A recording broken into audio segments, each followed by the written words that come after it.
प्यारे बच्चों नमस्कार। आज हम 10वीं क्लास के चौथे पाठ कृषि के प्रश्नों को हल करेंगे। यह प्रश्न NCERT बेस्ड है जो हमारे हरियाणा विद्यालय शिक्षा बोर्ड में board of school education Haryana, इसके अंदर जो किताब हमें बच्चों को लिए लगी हुई है उसी में से ये प्रश्न लिए गए हैं। तो चलिए देखते हैं। पहला प्रश्न, भारत में कितने प्रतिशत जनसंख्या कृषि कार्यों में संलग्न है? पहला प्रश्न है। तो भारत में 2/3 मतलब 2/3 भाग भी, अगर कुल 3 आदमी हों तो उनमें से 2 व्यक्ति कृषि कार्यों में लगे हुए हैं, लगभग 67% बैठ जाता है। कितने होते हैं? 67%। दूसरा प्रश्न है, प्रारंभिक जीविका कृषि किसे कहते हैं? जीविका निर्वाह कृषि किसे कहते हैं? तो ये क्या होती है कि प्रारंभिक मतलब शुरुआती, जीविका निर्वाह की ऐसी कृषि जिससे आपका पेट भर सके। तो इस प्रकार की कृषि भारत के कुछ भागों में अभी भी की जाती है। इसमें भूमि के छोटे टुकड़ों पर पुराने कृषि औजारों जैसे लकड़ी के हल है, डाव है, क्या है डाव, और खुदाई करने वाली छड़ी की सहायता से परिवार और समुदाय की श्रम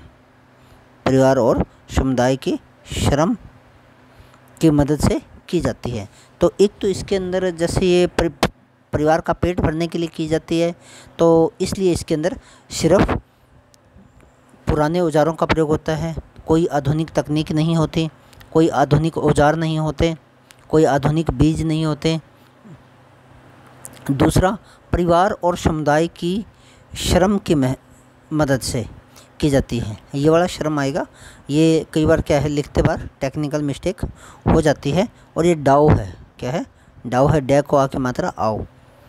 यह कृषि मृदा की प्राकृतिक उर्वरता और मानसून आदि पर निर्भर करती है। तो जो प्रारंभिक जीविका निर्वाह कृषि है, ये खेती सबसे पुराने प्रकार की खेती है जिसमें किसी भी प्रकार के हमें नई चीज़ों का, आधुनिक तकनीकों का प्रयोग नहीं होती। अब है प्रारंभिक जीविका कृषि को असम में, मेघालय में, मिजोरम और नागालैंड में किस नाम से पुकारा जाता है? तो झूम खेती कहते हैं इसे। क्या कहते हैं? झूम खेती कहते हैं। इसको आप इस तरह से भी याद कर सकते हो, NAAM, N for Nagaland, A for Assam, M for Meghalaya और M फॉर मिजोरम। इन सब के अंदर इसे क्या कहते हैं? नाम का क्या होता है? झूम। नाम क्या है? झूम। तो चलिए अगला प्रश्न देखते हैं। स्थानांतरित कृषि को मणिपुर में किस नाम से पुकारा जाता है? तो मणिपुर में क्या कहते हैं? इसे पामलू कहते हैं। मणिपुर में इसे क्या कहते हैं? पामलू कहते हैं। क्या कहते हैं? पामलू। अगला प्रश्न है, स्थानांतरित कृषि को छत्तीसगढ़ और अंडमान निकोबार द्वीप समूह में किस नाम से पुकारा जाता है? तो द्वीप से दीपा नाम से पुकारा जाता है। स्थानांतरित कृषि को मध्य प्रदेश में किस नाम से पुकारा जाता है? मध्य प्रदेश में बेवर या दहिया नाम से पुकारा जाता है। किस नाम से पुकारा जाता है? बेवर या दहिया नाम से पुकारा जाता है। तो चलिए अगला प्रश्न देखते हैं। अब ये एक इंडेक्स बने हुए हैं, डिब्बे बने हुए हैं, इनको भी ध्यान से आपने याद करना है। लद्दाख कहाँ कहते हैं? इंडोनेशिया में कहते हैं। लद्दाख कहाँ कहते हैं? इंडोनेशिया में कहते हैं। तुनग्या कहाँ कहते हैं? म्यांमार में कहते हैं। कैंगिन कहाँ कहते हैं? फिलीपींस में कहते हैं। श्रीलंका में इसको चेन्ना कहते हैं। ब्राज़ील में रोका कहते हैं। ब्राज़ील में क्या नाम है इसका? रोका। मैक्सिको और मध्य अमेरिका में इसे मिल्पा नाम से पुकारते हैं। तो ये जो प्राचीन खेती है विश्व के अधिकतर भागों में अभी भी प्रचलित है, बस इसके नाम अलग अलग हैं। एक बार ध्यान से पढ़ लीजिए। इंडोनेशिया में लद्दाख है, म्यांमार में तुनग्या है, फिलीपींस में कैंगिन है, श्रीलंका में चेन्ना है, ब्राज़ील में रोका है और मिल्पा मैक्सिको और मध्य अमेरिका में है। तो चलिए देखते हैं। एक ही फसल लंबे चौड़े क्षेत्र में उगाई जाती है, उस कृषि प्रणाली को क्या कहते हैं? उसे रोपण कृषि कहते हैं। क्या कहते हैं? रोपण कृषि कहते हैं या वाणिज्यिक कृषि कहते हैं। वाणिज्यिक क्या हो रहेगा? ये जैसे चाय की खेती है, 1000 किलो एकड़ में एक साथ की जाती है, तो ये वाणिज्यिक खेती, ये रोपण कृषि कहलाती है। केरल की तरफ केले के जो दक्षिण भारत में केले के बागान हैं, कॉफ़ी है, ये सब के सब क्या है? रोपण कृषि है या वाणिज्यिक कृषि है। भारत में कृषि कार्यों में संलग्न जनसंख्या कितने प्रतिशत है? 2%। कृषि कार्यों में संलग्न जनसंख्या कितने प्रतिशत है? 2/3 है। कितने हैं? 2/3 है। आगे है, रबी की फसल किस ऋतु में उगाई जाती है? शीत ऋतु में है। आर्द्र कृषि किसे कहते हैं?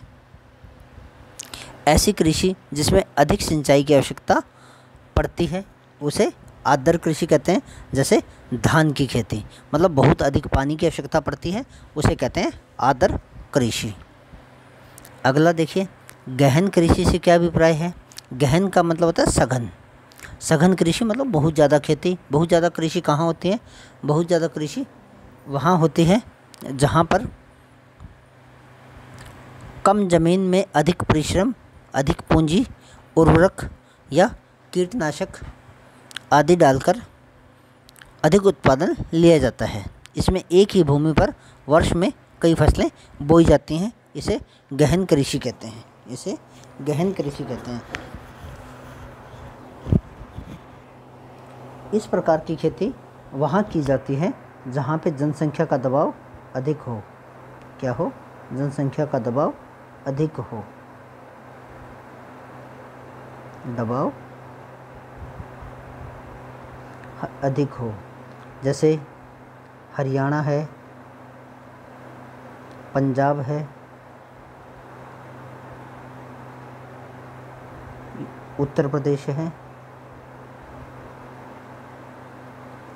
यहाँ पर यह गहन कृषि की जाती है। अगला प्रश्न है, ज्वार का सबसे बड़ा उत्पादक राज्य कौन सा है? जय आधा आएगा, ये जय आधा आएगा, तो महाराष्ट्र है। अगला प्रश्न है, विनोबा भावे, आचार्य विनोबा भावे कहते हैं, संत विनोबा भावे भी कहते हैं कि भूदान ग्रामदान आंदोलन को क्या कहा जाता है? तो रक्तहीन क्रांति कहते हैं। रक्तहीन क्रांति क्यों कहते हैं?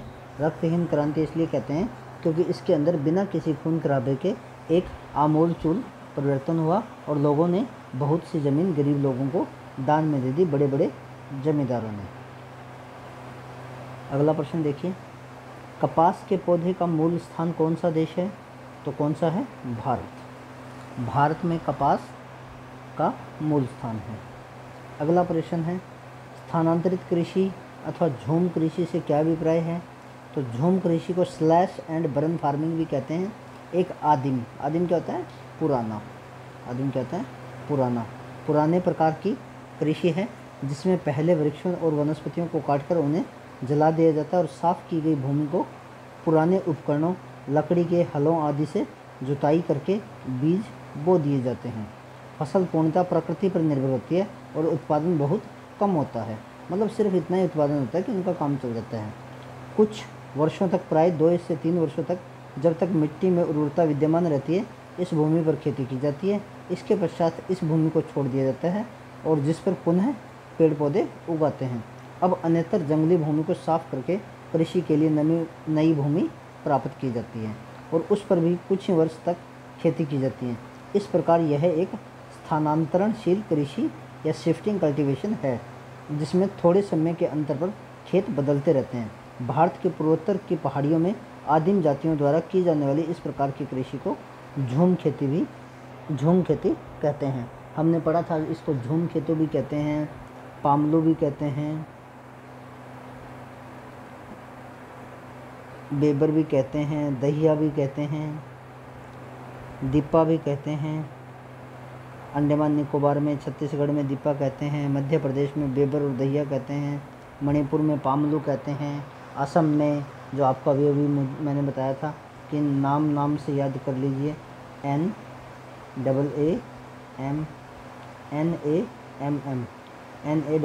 For Nagaland, A for Assam, M for Meghalaya और M फॉर मिजोरम। यहाँ पे इसे क्या कहते हैं? झूम खेती कहते हैं। क्या कहते हैं, झूम खेती कहते हैं।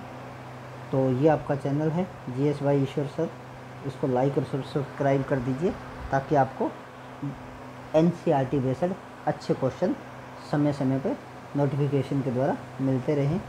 तो चलिए अगला प्रश्न देखते हैं, भूदान क्या है? तो भूदान आंदोलन संत विनोबा भावे द्वारा, किसके द्वारा?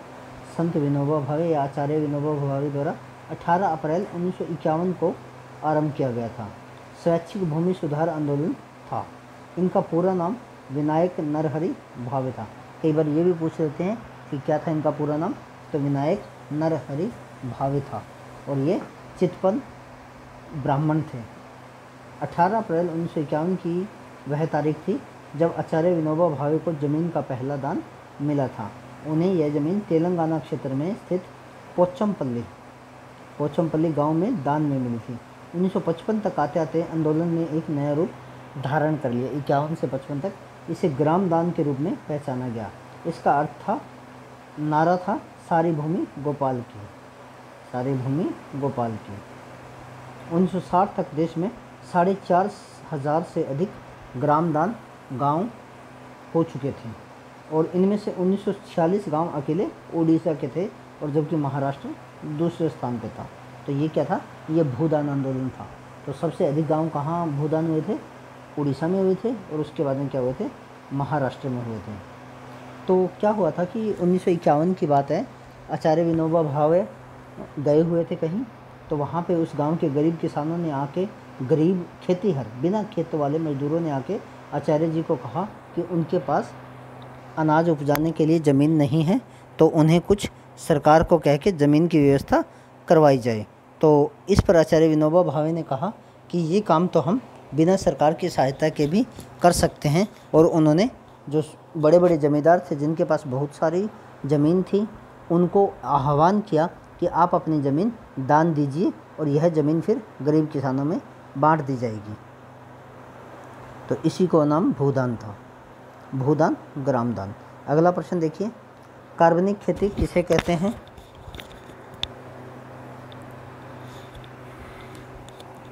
कार्बनिक खेती या जैविक खेती कृषि की वह विधि है जो संश्लेषित उर्वरकों एवं संश्लेषित कीटनाशकों के अप्रयोग क्या होता है? बिना प्रयोग या न्यूनतम प्रयोग पर आधारित है तथा जो भूमि की उर्वरक शक्ति को बनाए रखने के लिए फसल चक्र, हरी खाद, कंपोस्ट आदि का प्रयोग करती है।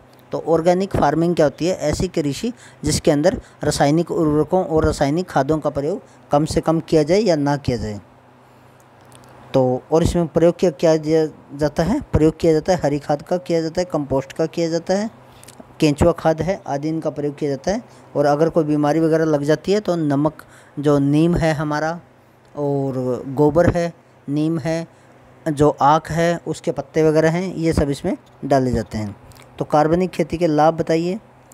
कार्बनिक खेती के लाभ है, भूमि की उपजाऊ क्षमता में वृद्धि होती है, क्योंकि जब ज़मीन के अंदर यूरिया, DAP वगैरह रासायनिक पदार्थ नहीं डाले जाएंगे तो भूमि अपने आप उर्वरता प्राप्त कर लेगी। सिंचाई अंतराल में वृद्धि होती है, मतलब पानी अधिक देर तक सिंचित रहती है ज़मीन। रासायनिक खाद पर निर्भरता कम होने से लागत में कमी आ जाती है। फसलों की उत्पादकता में वृद्धि होती है।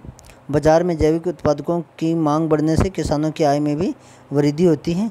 और इसके साथ एक ये भी है कि मनुष्य के शरीर में जहर नहीं भरा जाता, क्योंकि जब जो हम यूरिया, DAP खाद फसलों में डाल रहे हैं वह फसलों की जड़ों में जाता है, उसके बीजों में जाता है और बीजों से जब हम खाते हैं तो हमारे शरीर में आ जाता है। अगले कुछ प्रश्न हैं, निम्नलिखित में से कौन सा उस कृषि प्रणाली को दर्शाता है जिसमें एक ही फसल लंबे चौड़े क्षेत्र में उगाई जाती है? तो इसे हम क्या कहेंगे? स्थानांतरित कृषि नहीं कहेंगे। क्यों नहीं कहेंगे? क्योंकि स्थानांतरित कृषि में तो ज़मीन को साफ करके स्थान को बदल के कृषि की जाती है। बागवानी भी नहीं कहेंगे,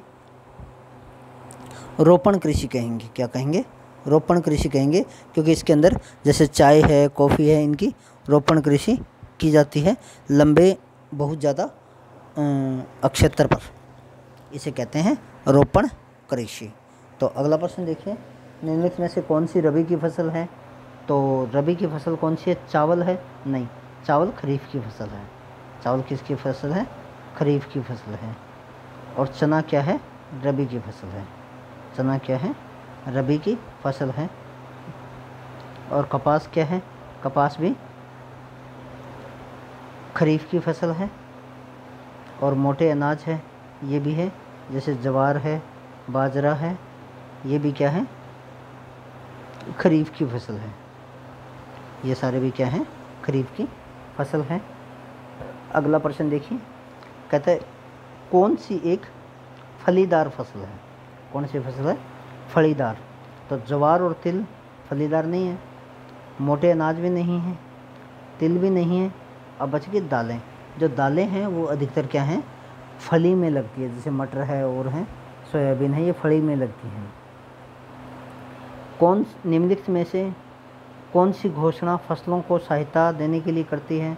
तो क्या करती है? अधिकतम सहायता मूल्य, नहीं, ऐसी कोई चीज़ नहीं होती। मध्यम सहायता मूल्य, ऐसी भी कोई नहीं होती। न्यूनतम सहायता मूल्य, इसको कहते हैं MSP, मिनिमम सपोर्ट प्राइस। क्या कहते हैं? Minimum support price, minimum support price. तो चलिए आगे देखते हैं। चावल उत्पादन के लिए कौन सी मिट्टी उत्तम रहती है? तो जलोढ़ मिट्टी। कौन सी मिट्टी अच्छी रहती है? जलोढ़ मिट्टी रहती है।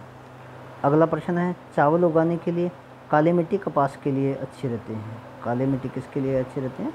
कपास के लिए अच्छी रहती है। चावल उगाने के लिए कितने डिग्री तापमान की आवश्यकता होती है? 25 डिग्री सेल्सियस से अधिक की तापमान की आवश्यकता होती है। तो अगला प्रश्न देखते हैं। चावल क्या है? खरीफ की फसल है। किसकी फसल है? खरीफ की फसल है। रबी की नहीं है, जायद की भी नहीं है। चावल के उत्पादन में भारत का स्थान विश्व में कौन सा है? तो दूसरा स्थान है। पहले स्थान पे कौन है? चीन है। पहले स्थान पे कौन है? चीन है। और दूसरे स्थान पे कौन सा देश है? भारत है। तो चलिए अगला प्रश्न देखते हैं। भारत विश्व में निम्नलिखित में से किसका अग्रणी उत्पादक और निर्यातक है? उत्पाद भी करता है सबसे ज़्यादा और निर्यात भी करता है। तो किसका करता है? चाय का। किसका करता है? चाय का। वाणिज्यिक खेती है, वाणिज्यिक खेती है, ये कृषि है, रोपण कृषि भी कहते हैं इसको। सबसे अधिक चाय कहाँ होती है? असम में होती है।